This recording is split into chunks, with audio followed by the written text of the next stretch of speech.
1, 2. Take 1. Showtime. Let's celebrate our right to exist and to exist with joy. You're inside that journey. Oh, buenos días. Being able to do something like this is new. It's very different. You have no idea what I could be. Like a family. You can change the world. It's unreal to witness. They're talking about kicking out all the dreamers. It's time to make some noise. It does sound like the work of a hero. Yeah, there you go. One more time, please. That's it. It's something to celebrate, and it's beautiful to watch. We'll see you guys next time.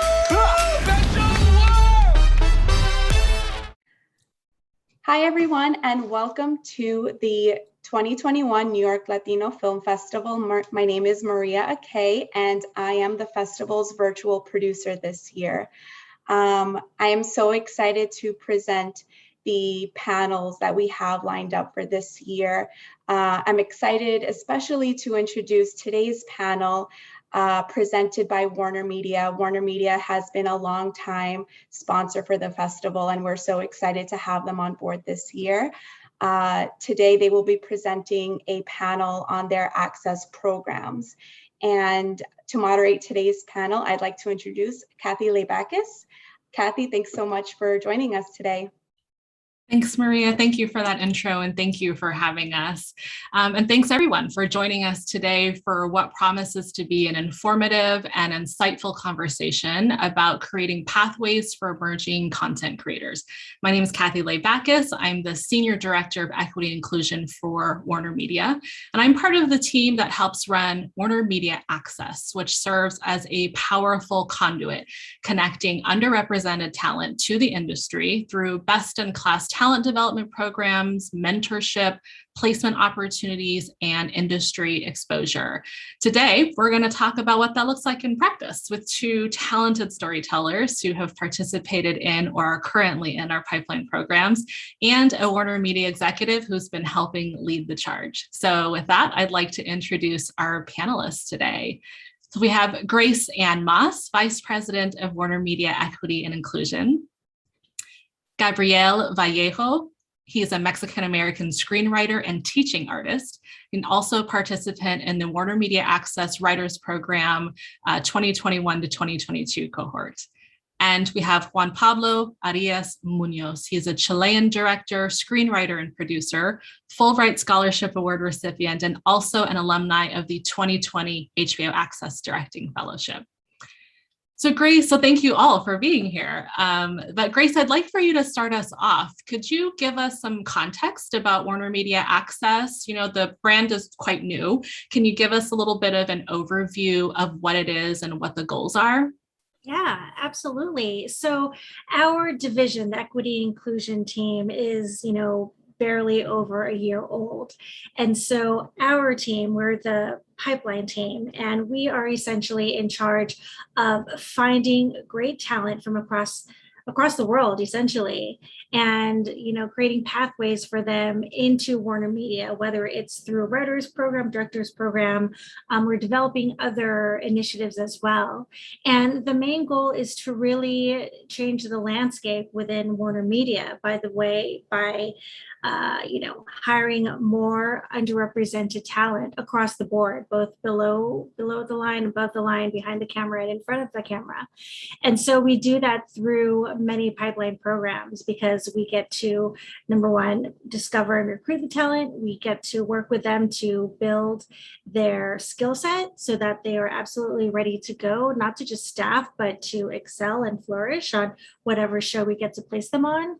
And then with that, we also get to just create general connections between our creative executives and all the talent that we find through these programs. So those are some of the main objectives. And again, we've got two great representatives here from our writer and directing programs, and we have many more programs in the works for 2022 and beyond. Yeah, thank you, Grace. Could you give us maybe a little snippet of some of the programs on the slate and what's on the horizon? Yeah, absolutely. So obviously we've got the writer director programs in progress. We also have an unscripted initiative which launched earlier this summer to place diverse producers on our unscripted shows within HBO Max. We also have writer director programs in Canada, some virtual production programs in the UK, and then we're also developing some animation programs both with DC and with HBO Max. And then we also have a Access to Action program in Canada that recently launched, and that's specifically for PAs. And we have that here in the US, which is led by our CSR team. But in Canada, our group is leading the charge there. So we're really trying to have a holistic approach in finding talent. And we're also developing more programs for the years to come as far as comedy, the late night space, in front of camera as well. So that's just a little sampling of what's to come.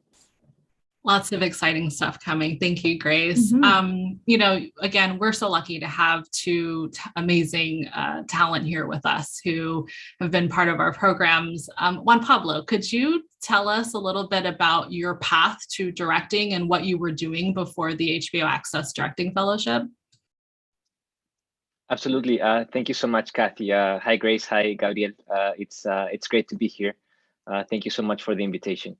I actually I decided to become a filmmaker when I was very young, when I was 12, and I sort of set the goal for myself to become a director, and I've been on that path ever since.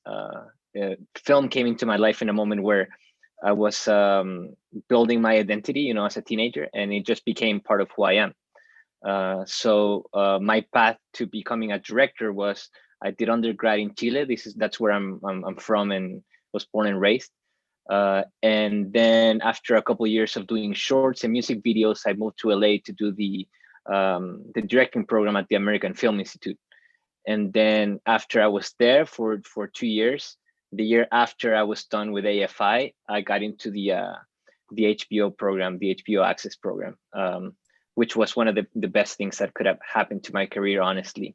And that's basically what on those 10 to 15 years that we're talking about here, there's little steps, that get you closer to understanding who you are, understanding what your voice is, understanding what your responsibility as an artist is, and yeah, it's just incredible to just, because of your question, just think about all the time that has gone by, and how different things are today. But it's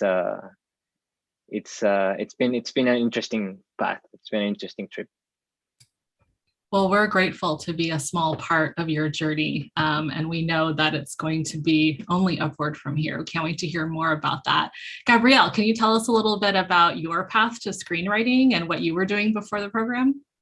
Yes. Thank you for having me again. It's great to meet you, Juan Pablo. It's good to see you, Kathy and Grace. And so my path probably started, I would say, when I was younger as well, just like Juan Pablo said. I grew up in South LA, South Los Angeles. And I remember in 1986, there was the last amnesty law that passed in the United States. And my mother and I, who were undocumented, we became legalized. But I remember in the mail, we got these government issue IDs that said permanent resident alien on them. And I was a kid, and I remember reading this government issue ID, and I was thinking, alien? Like, what's going on here? We're not from another planet. I'm from Mexico. It's only a couple of hours away. But this really fueled my kind of sense of not belonging, of not having a voice, and not feeling American, right? So at a very young age, I felt that my family and I, that we didn't belong. So when I pushed through this was actually when I got exposed to writing. I was at community college, I was part of this writing comedy troupe called Locos, which stood for Latinos or Chicanos or something. And I could definitely identify with the something. And so I was working with them, helping them write. And one time I pitched them an idea. They were performing at UC Davis, and it was a crowd of 300 people. And I remember that when they performed something that I shared with them, the crowd erupted into laughter. That was a really, at that moment, I felt important. I felt listened to, and I'm like, this is what I'm going to pursue. This is what I want to do. And I ended up pursuing that. I took the leap all the way across the Atlantic Ocean. And I went to London, where I studied screenwriting at the London Film School. I lived in London for 3 years, traveled throughout Europe. That was an amazing, enriching experience for me personally, but also for my writing.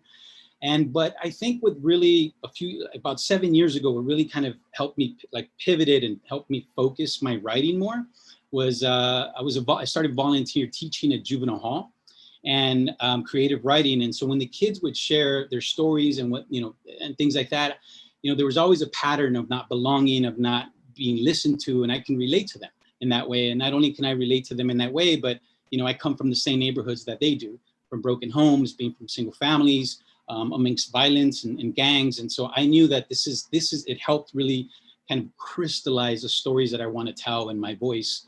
So I really, from there, I just, I started kind of, not only do I want to tell stories about voicing the voiceless and empowering them, but I think also the stories, the factors that contribute to communities who feel, marginalized communities who feel dismissed, neglected. And here I am, here I am at the WarnerMedia Access Writers Program doing just that.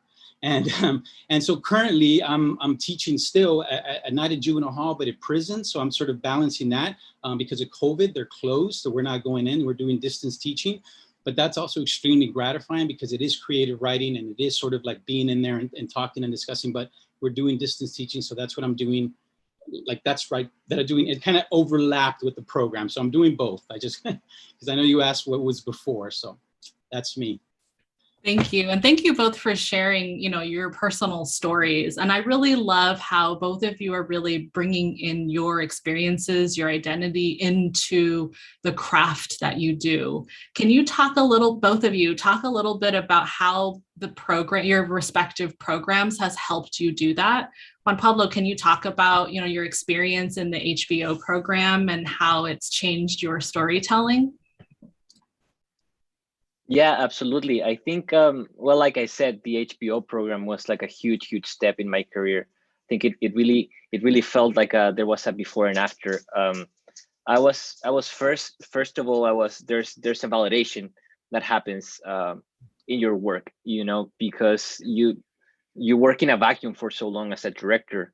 You do your shorts, you submit to festivals, and there's very few moments in which you think that your work really matters, in which you feel like there's some resonance in your work. And that's what I felt when I got invited into the program, that the work that I did has some value, that the work that I do has some, and there's some people that could notice the things that I was trying to put out there, all the little details that you put in a short that means something to you, they also mean something to someone who knows, that's something that was very important to me at the time, and something that I was struggling after coming out of school, and trying to build yourself a path for as a director. So it really helped me in that way. It gave me confidence, and it exposed me to all these different realities. I'm part of a group of 10 directors that came into the program with me, and we all became really close during the year.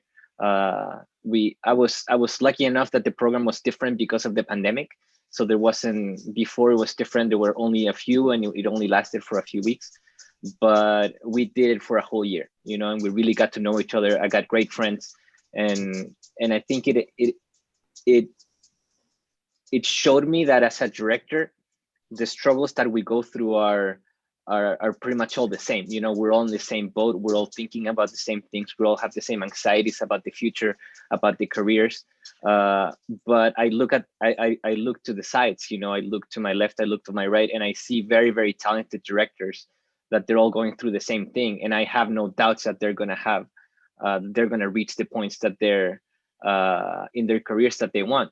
So it inspires me, and it gives me confidence at the same time that maybe I can achieve my goals as well. So like it really created for me this sense of community, of belonging. Like Gabriel says, as a director, it's a very lonely job when you're coming up, when you're trying to do your work. So that to me really impacted me, and changed the way in which I work, to belong to a community of directors. that really meant a lot to me. I'm so glad you said community, Juan Pablo. I feel like it is a unsung kind of like byproduct of the programs that we do, is that we essentially end up building communities within the cohorts. And I was lucky enough to sit in on some of the sessions that you were in and saw, even could feel, even through this Brady Bunch of squares through Zoom, the community that you've built. Gabriel, you've just started the WarnerMedia Access Writers Program, and we're just starting building our community. Can you talk a little bit, though, about some of the bonds that you've made and you know what the experience has been for you so far? You know, so far, like from the beginning, I think when we had our first sessions, the boot camp, so that we called it, right? Immediately, I felt that the WarnerMedia team, was embracing our difference, like what makes us different, what makes us unique, the stories that we tell, not only the stories that we tell, but our background. There was value in that and how it's very important in these kind of programs. And so for me, and of course, I'm glad you said that, Kathy, about we're starting off. And I'm making moves, I'm reaching out. I've met with a few of the cohort already, outside of our class. And it's been amazing. And Juan Pablo, he hit it on the head when he's talking about the anxieties that all of us go through, that we're having similar paths. We have different backgrounds, maybe different journeys, but we're all trying to sort of strive and trying to achieve and trying to move forward in our careers. And you need that support, you really do need that support group. For me as a writer, for writing in general, I think it's a very lonely process, as Juan Pablo said, but now it's sort of like you try to build circles and you try to build this kind of sense of belonging with people that have similar kind of like goals and similar kind of processes that you share, and then and support each other, right? It's not just like they're supporting you, you're supporting them, vice versa. And I think that kind of sense of community, like you guys are talking about, is extremely important, especially in the television business or in the film business. Like you need that, collaboration is everything. And that's one of the things that like it's coming in our program now, the collaboration aspect of it, which for me is in a way unfamiliar. I've never been staffed on a show. So I'm really looking forward to building my skills with that and learning with the others, I'm already getting insight from the other writers, you know what I mean? It's like, it's already paying dividends for me, and because they're just sharp. It's incredible. And not only that, but the staff as well, and the speakers that have come as well. So I think, again, I'm excited, I'm really excited and looking forward to what's ahead. And yeah, it's great. So yeah. Yeah, you talked about it perfectly. I mean, there's the community building and learning from each other, but you are also getting unparalleled access to master classes and, talent in our industry and hearing their best practices. What's something both of you learned through your respective programs that you didn't know before? I can go first if you want, Gabriel. Well, I think that the program really focuses on teaching you the way that the TV director works, as opposed to just the abstract idea of the director, which might come for a lot of us from the indie perspective, from the feature indie perspective. And it's very specific. The director on TV works in a very specific way, and he or she doesn't work in a vacuum.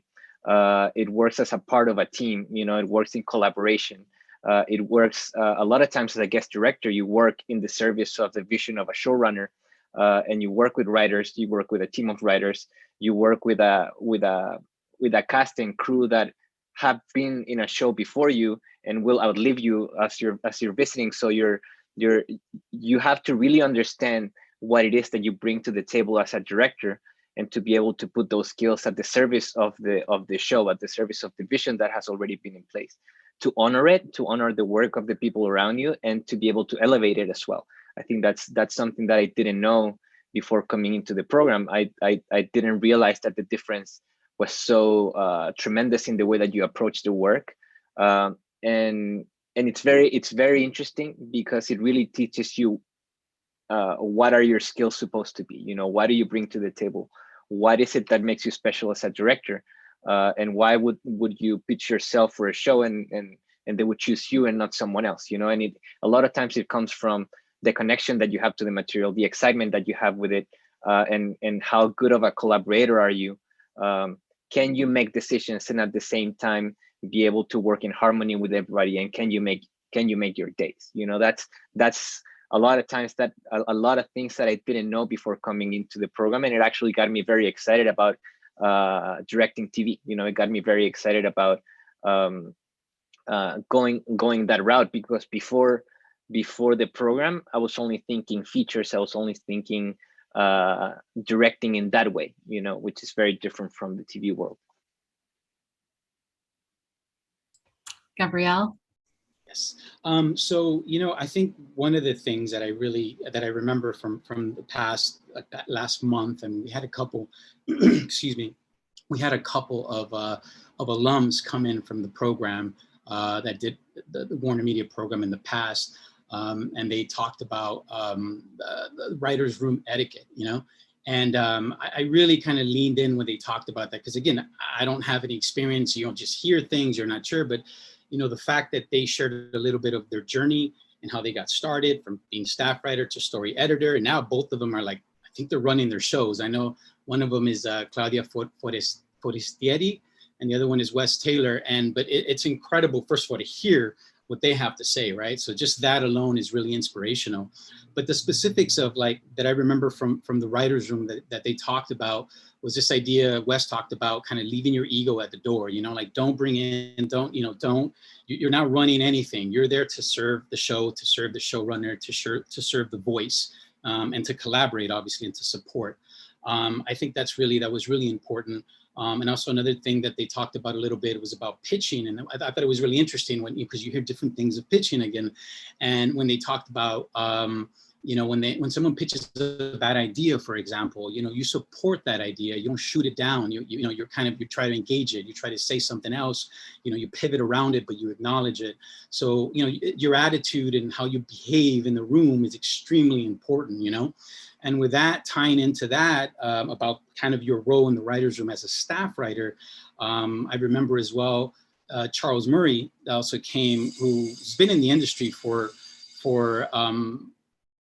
like decades, I think. But the thing that he brought up as well was talking about in relation to the writer's room was longevity, right? Having a long career and how the things that you have to consider. And besides talking about the writer's room and how you need to function and navigate and be dynamic in it, but also, you know, be respectful. One of the things that really kind of stood out for me and that I really kind of shifted my mindset a little bit was he talked about the idea of show business, but remember the business part of show business, right? Not just writing. And so for me in the past, it was just writing pilots, contests, you know, this and that. You get so caught up in that you forget about the business aspect of it, whether it's, you know, who's merging, you know, who's the VP here, you know, you got to pay attention to these things. They're very important. That's part of your tools, not just the writing. So I really like that talk for me was incredible. Like I really kind of took, you know, I took notes, but I remember that clearly. And like I said, I'm sort of taking a different approach as well now because of it. You know, you have to consider other things. So that was really insightful. So yeah, that's great. If I can just go off of what, excuse me, Kathy, of what Gabriel said. One very important thing that now I incorporate into my routine as a director is to keep track of all the people that you know and understand. Where do you know them from? Before the HBO program, I didn't have a list of people that I knew, you know, and within the first few classes, I was taught that you need to keep all that information in a way that you can understand it, that you can go back and all the emails of the people that you met and all the contacts that you've made. What's the relationship that you have with them? Being on the lookout for news. If you see the people that you know on Hollywood Reporter or Variety, just shoot them an email saying something. Like be present with the network that you're building. Make sure that you're building it in a smart way. Make sure that you're constantly engaging. I mean, that doesn't mean sending them emails every week, you know, but every time you have something to say, share it, you know. Don't just reach out to ask for things, you know. Don't just reach out to get something out of that relationship, but also to share and to build that community or to build that network to strengthen it. So that's something I did learn with the program, and now I'm aware of that, and every week I go through my list of my list of network, and I think about how to keep building from that. And a lot of great things have come out of that one little bit of knowledge that I learned at the program. Awesome. I hope our audience is taking notes, because you guys are dropping some really great knowledge that you've taken. Can I just add on to that? Yeah, Sorry, Grace, Kathy. yes, go for it. I totally agree. You know, when I was at NBC prior to coming to WarnerMedia, we had a director come out of our program who is now a producer director on a hit series, and he also maintained a very detailed spreadsheet for all of those reasons that Juan Pablo was talking about, and also just to note like the cadence of how often he was emailing. And I think he shared an anecdote with our director cohort a couple of years ago that he was emailing one of his mentors, I think for like over the course of 2 years. And it wasn't until he had a big sort of request or favor that he actually made an ask. But all those other emails in those 2 years were like no favors whatsoever, just checking in. Hey, I loved that episode that you directed. Because the last thing you want to do is like just email favor after favor, or if it's your first time meeting someone and then asking, you know, having some sort of request for them right off the bat. So I just want to agree with Juan Pablo and say that's a really, really smart practice that I think everybody should be practicing. Love it, love it. My next question is for all of you. Why do you think these pipeline programs are important? I'll go first. You know, I think the landscape is slowly starting to change. I think more and more we are starting to, you know, find great talent that has gone under the radar. And so I think it's really important because we obviously want to get more folks that look like us into these writers' rooms, onto sets directing, onto sets acting in front of the camera as well. And obviously it's very important for the media that we're putting out there to reflect society and to also make sure that the stories that we're telling are authentic and that these narratives portray everybody in an inclusive and accurate way. So I think that's why, you know, these pipelines are important, you know, and I think from a business perspective, you know, I think obviously we'll get more eyeballs on the content because the audience is changing, you know, with the society that we're living in. And I think more and more people want to see themselves on, you know, in the media that they're consuming. So I think that's really important. Just to piggyback on that too, Grace, I feel like the true work of diversity, equity, inclusion needs to be at the systems level. And I think that, you know, these programs are needed to kind of disrupt the systems that were there before. And, you know, this is a way of helping bring in new and fresh talent that, as you say, represents the audiences in which we're hoping to serve right now. Juan Pablo, Gabriel, any other thoughts on like why these programs are important? I think it's not a mystery that there's historical exclusion of our communities from, like you're saying, from the system, right? From the media, from the stories that are told. And I think the problem that has is that as a community, as people, we are placed in certain contexts that it's not always what we are, but it's like how we are perceived by a certain group, you know.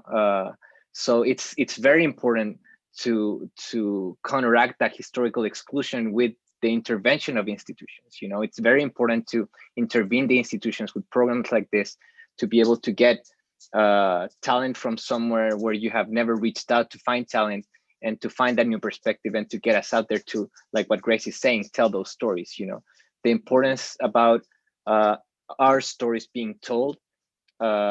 It's to see us represented on the screen, but it's also about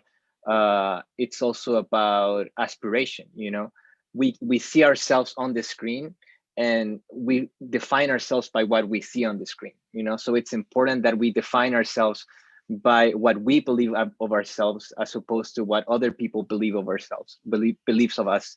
And it's important to define ourselves through what we think we can be, as opposed to what other people think we should be. There's a big difference there. And I've really seen in the past few years how that has shifted, and that makes a huge impact in what society as a whole, or our community as a whole, not just the people who are involved in filmmaking, see themselves and see where they can get to, what they can become. When a child watches television and they see Latino characters just being part of, like, either in a place of servitude or in the crime world, then there's an image that is formed in their mind that's only the place that's where they belong. That's the only thing that they can aspire to be. So I think it's incredibly important that, like I said, these institutions are intervene, and that this new perspective are put out there, so we can tell our stories, so we can find a way to define ourselves, and then our communities can be defining ourselves and finding their places in the world in whatever way they want to be, not just in the ways that someone else thinks of us. That's beautifully said. Thank you. Well said. I think for me, like, I think the programs, the pipeline programs in general, I mean, you guys really hit upon a lot of awesome things. And one of the things for me, Juan Pablo talked a little bit about sort of when you grew up, and when I was growing up, there was like really no shows that had Latinos in it that I remember. It was mostly like, I remember watching like Different Strokes, or, all these other, you know what I mean? Like Punky Brewster or what have you, like, but now I think I have also seen the change, and there's a lot of people on the fort, like really kind of putting in the work. And I think these pipeline programs are really adding to that. They're really kind of nurturing talent. And specifically, again, I said it earlier, like, I think your difference is the currency here. And these programs really embrace that and push that. And we need those stories. We need specific stories that we haven't seen before, stories that inspire, stories that empower, but also stories that are universal, right? Not to, I don't want to jump ahead, but I just watched some episodes of the new show called Reservation Dogs. And I was just like, wow, it's so like incredibly unique, and like the voice of those filmmakers and like the writers, it's amazing, but it's also a universal story, and that's what I think grabs, and it's so unique about that story that takes place in Oklahoma. But, I think the beauty of the program that we're doing, that I'm doing, a WarnerMedia program, is that there is that support. There's people behind you that are believing in your voice, that are supporting your voice, and they're nurturing your voice. And we need that as well. We need that support because we're starting off. And I think, that's, to have that foundation when you're flying solo, it's invaluable. You know what I mean? Like, it's really beneficial. And I think for me, I'm taking a lot of that right now, and I'm really like embracing that process. And, also, I think one of the things that the programs do, you learn. I mean, you're learning so much. There's so much information that you're getting that's valuable information, and you have to decipher it and be like, what am I going to use? How am I going to benefit to kind of keep going forward? And one of you guys just mentioned about people coming behind us, that these programs, they're preparing us to be successful, to get in the business, but it's going to also inspire other people behind us to be like, well, this is great. They can do it. I can do it, So I think, the programs are amazing, I think, so it's just, yeah. I do have to do a plug for Reservation Dogs too. It is like totally changing the game in terms of representation. And I can't wait to see more content out like that. And I truly believe it's because of the new talent that's going to be coming through. Grace, you've been doing this for several years and have seen and helped launch many different careers. Do you have like some success stories of writers and directors that you've seen go through pipeline programs? Yeah, definitely. I can just focus maybe on some folks who have gone through the WarnerMedia programs, on the directing side. I know he recently spoke to the cohort this year, but Ryan Zaragoza did the program in 2018 and has since gone on to direct episodes of All American. When I first started in this space, back in 2014, another Mexican-American director, Alonso Alvarez, he did the HBO Access Directors Program, and since then has done like Party of Five, Mayan, Snowfall, and has certainly, you know, gone on to work consistently in the business. And on the writer's side, Eddie Mujica did the writers program back in 2019, so not too long ago, and he was here at NILIF last year talking about the show that he staffed on, which was on NBC, called Connecting. And he's also working on another show with Randall Park and Ed Helms. And then of course Claudia Forestieri is like our such a great representative and ambassador who did the writers program, was in 2017, and she's created Gordita Chronicles, which is in association with Eva Longoria and Zoe Saldana. And we are just, that is such a highlight and such a wonderful success story to see all of this talent come through these programs and go on to do amazing things. And that's just within the Access group. You know, there's certainly lots of folks from NBC where I worked at who have also gone on. And I think it really just speaks to the impact and the influence of these programs. So those are just some of my favorite success stories. You know, Juan Pablo, can you talk about how the program has like actually changed the way that you do your craft? Yeah, absolutely. I think it does relate to what I was saying before. I think there's the strength of the idea of collaboration. You know, there's the strength of what Gabriel was also saying, like checking your ego at the door. You know, I think there's nothing more damaging as a director to come in with an ego and not being able to fully engage in a collaboration with the people that are around you, with the professionals that are around you, people that know their work so well. Your job is not to tell them what to do, you know, which is a very common misconception of the work of the director. You know, the director who has all the answers, the director who knows exactly what they want, you know. That couldn't be more far from my from how I like to work. And I think in the program it really solidified that, all right, I was right. It's not like I used to feel very insecure next to the directors that like always knew what color they wanted the dresses to be and what color they wanted the walls to be, and now I'm like, no, right, like this is it's teamwork, you know, the importance of teamwork. And I think that's something that it really, during the program, it inspired me, it solidified that's something that I was right. And it really helped me figure out ways on how to collaborate even more, how to collaborate even further, you know, in the way that it's not just when you're like actually engaging in a conversation, you know, it comes down to the way you send your emails.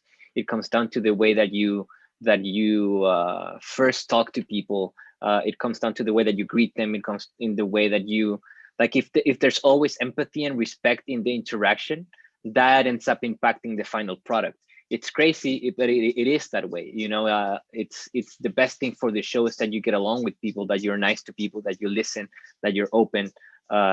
Creativity is something that's very fragile, you know, and as a director, your work is to protect the creativity of the people around you, you know, and to harness their energy and not to shut it down, so it can flourish, you know.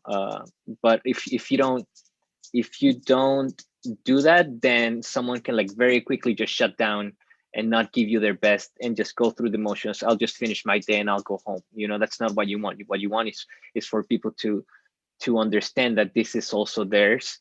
This belongs to them, and if they understand that, they're gonna give you their best. You know, that's something that I really learned in the program. I think that also being exposed, like I said, to my friends, you know, the directors that are next to me, not in the way of competition, you know, like I don't think we were a group that were competing very much with each other, as opposed to just learn and inspired with each other's work. You know, we really, I really, one thing that I learned is that I hate that as a director, you don't get to share with other directors because there's just one on the set, you know, and the program really helped me understand that there's not just one way to direct. You know, there's different approaches to the work as different directors there are. I've learned a lot from the people that are around me, of their techniques, of their ways to see story, of their ways to tell stories. And in contrast, learning a lot about like, all right, like this is who I am. This is what I have to offer as a person, you know? And it was necessary to have that contrast with the people around me to realize who I am, you know? That's something that really changed the way I think about my craft. I think it really gave me a lot more confidence in what I do, and that I can actually bring something to the table from my past experiences, from my childhood trauma, from who I am, you know, not just the execution of the craft and the technique, but also from who you are. So thank you for that. And, you know, based on what you've learned, what advice would you give for emerging directors who are coming up behind you? I think it would be first the same thing. You know, I think it's very important to, as a director, to learn how to listen to other people, you know, to work from a place of empathy, to work from a place of respect, and to learn and to understand that that's a part of the whole process. You know, it comes down from like I said, it just from the emails, you know, from the way that you send an email, that has such a big impact on the way that you're perceived and the way that your relationship with the other people is going to go for.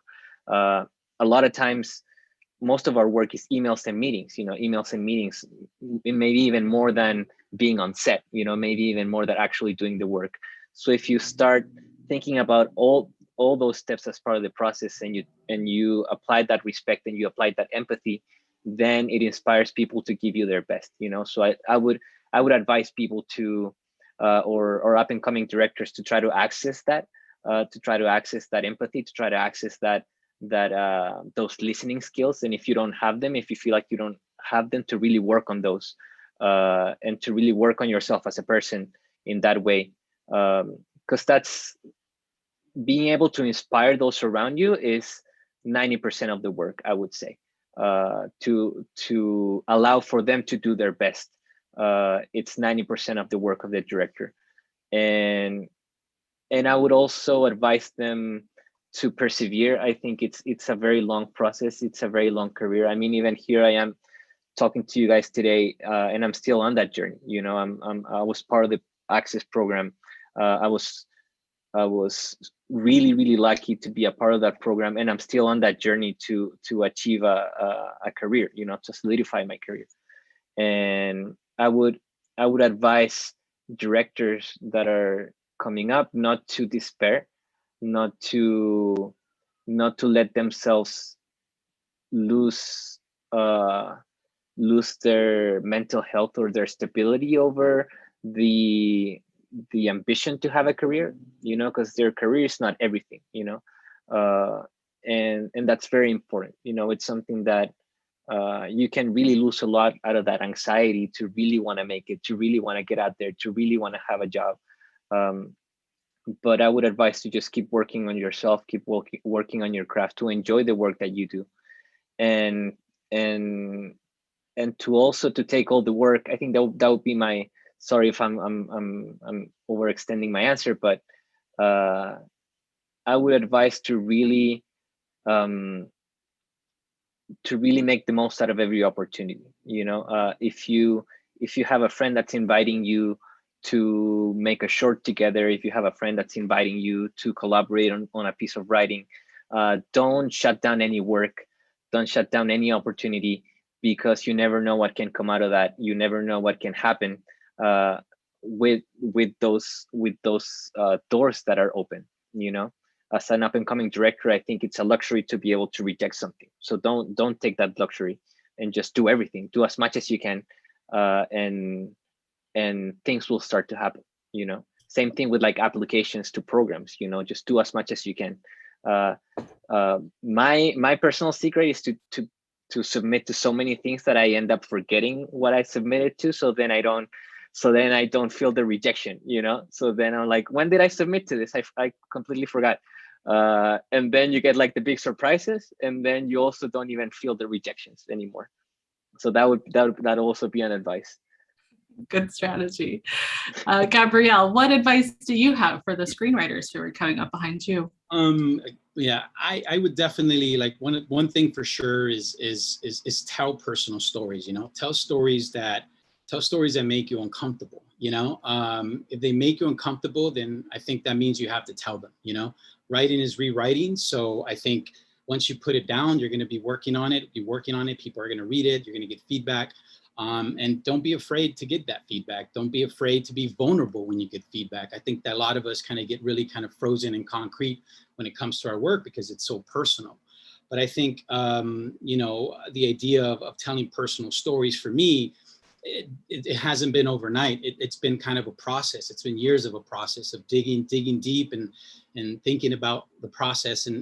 But sometimes you just like, you get caught up in like, oh, this story will work. This story, I could sell this, or I can do this, or this will do well in this competition. And that's not the right approach. I think you have to really lean into your personal story, your truth. I think if you write your truth and you write it well, people are going to respond to it. Like, that's going to happen. That's almost a guaranteed, I think in writing competitions and programs like WarnerMedia, a lot of our samples, I think that's what they've responded to, the truth in them of us. Like, it says a little bit of us, of our voice, but sometimes you have to go there and it's tough. It's really tough to tackle some themes, whatever it is, your past, your history, anything you're developing now, you're thinking, you're shying, like, I shouldn't tell this story because it's too painful. You probably should tell it, if you can. I mean, take care of yourself first. Like Juan Pablo said, mental health, that's really important. Self-care is extremely important. And somebody actually came into our program, talked a little bit about self-care. And I was like, bells were ringing for me. I was like, yes, of course. Sometimes we forget that. We're so caught up in the journey and we forget to take care of ourselves. I don't understand. Sometimes I think like, who was it? It was Ernest Hemingway and I think Charles Bukowski, who just like were writing drunk all the time. I don't know how they did that. You know what I mean? Like, that's incredible how they did that. I admire them for it, but I can't.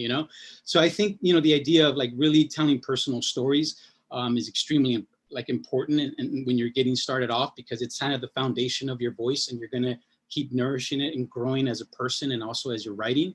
I think that's really important. And something that was mentioned in the beginning, also for me, advice that I would give, and it's along the lines of Juan Pablo said, is, take every meeting, go meet with people, interact with people. Don't think like, oh, I shouldn't go here because I don't know them. Like, just show up. You'd be surprised, get involved. I have a mentor who's been in the business for more than 20 years, and she was a teacher at the juvenile hall, just like me. I trained with her about 8 years ago, and I'm still in touch with her to this day.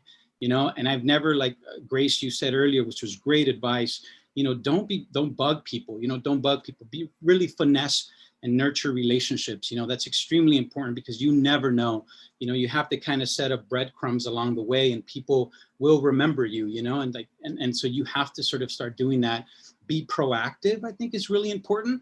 Again, not just the writing. I'm sort of guilty of that, writing, but you don't kind of step out of that and do more. Learn about the business, learn about people who you admire, reach out to people, connect to people. That's why social media is there, So I think those are, just be proactive, I think is really important, and people will notice you, And the last thing about it is that, and I was thinking about this in the conversation with somebody, is that there is no right path to a television career, So engage different things, not only competitions, these programs, but those relationships, going to events, film festivals, hopefully when things open up properly, just interact, get out there, meet people. And again, there's no right path to screenwriting. There's so many stories that you hear from people and you'd be surprised, you'd really be surprised.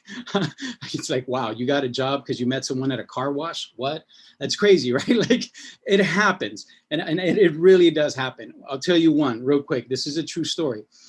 I lived in London and I was trying to pay my rent and it was tough. And I went on Craigslist. I don't know if Craigslist is still around. Geez, I'm dating myself. So I went on Craigslist and I was looking at different people, like writing gigs, And there was a guy in Spain, in Madrid, who was looking for a writer. And he's like, I sent him my feature script. He read it. He liked it. He was like, hey, let's meet. He flew to London to meet with me. He liked me, we collaborated. He literally paid me and I went to Madrid to work on the screenplay with him. This was a long time ago, but like that was Craigslist. Like, you know what I mean? Like who does that, right? So you just never know, you know, like knock on doors and just, you know, be really strategic about it, I would say, you know, because that's really important. You know, you don't want to be bugging people because people have lives and they have families, you know, and they have a lot of responsibilities. So you got to really gauge it properly. So, yeah. Thank you, guys. Well, I mean, I think everyone here can tell what amazing talent Juan Pablo and Gabriel are, and already have so much to share. Grace, can you share some advice for how like other folks who are interested in applying to programs, what makes them stand out in their application and their submission? We want to grow more Gabriels and Juan Pablos in terms of this caliber of talent. You know, how can they put themselves out there in a way that will help them, you know, be seen in the application process? Yeah, absolutely. I think they gave great advice so far. I totally agree with both of their sentiments, and I think, you know, perseverance, like Juan Pablo was saying, is key. You know, there are you know, a lot of programs out there, and many of them, well, all of them have very limited spots. So I think number one, just keep applying. You know, we've had writers come through, and again, I just started at WarnerMedia, but I can speak to my lengthy experience at NBC. We would have writers and directors apply for several years, and they would get in maybe year 4 or 5, and then from there, their careers would catapult. So number one, just persevere. And Todd Holland, who is a leader at the DGA, and I love sharing this. He said, you know, if you can get out of this industry, then get out. But if you can't, then you might have what it takes to be successful. So I think that's so true, because it is a very competitive industry. But if you are so compelled and all you can dream about and think about and do all day is just read and direct and have all these ideas and stories you want to tell, then you have what it takes, very likely, to survive and be successful here. And then I also think, as far as the application process, obviously craft is going to be key first and foremost. We want to make sure that everyone who applies to these programs have just this strong foundation in the technical skills, whether it's writing or directing or producing or acting, whatever it is. So we take that very seriously as far as the submission process. And then second to that, but you know, still very important, is the personal story. Like Gabriel was saying, we want to know what makes you tick. We want to know why you are so compelled to write this type of story or direct this type of content. And you need to make sure that that comes through very clearly in your application.